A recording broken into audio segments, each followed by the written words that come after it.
مجھے تمہاری دنیا میں 3 چیزیں محبوب ہیں۔ نمبر 1 خوشبو، نمبر 2 نکاح، نمبر 3 نماز۔ جو بندہ موت کے وقت 3 چیزوں سے بری ہوگا وہ جنت میں داخل ہوگا۔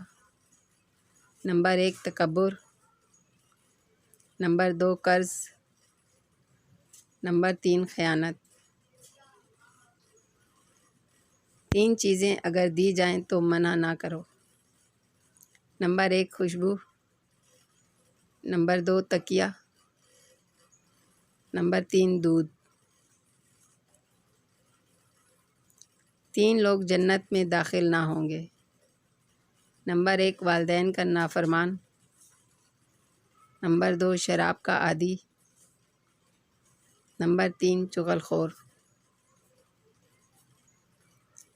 3 لوگوں کو اللہ تعالیٰ عرش کے سایہ میں رکھے گا۔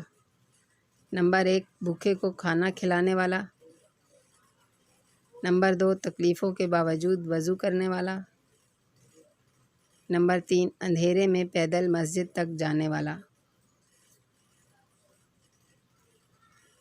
رسول اللہ صلی اللہ علیہ وسلم نے ارشاد فرمایا، اللہ تعالیٰ اس شخص کو تر و تازہ رکھے جس نے میری کوئی حدیث سنی اور اسے دوسروں تک پہنچا دیا۔ جزاک اللہ۔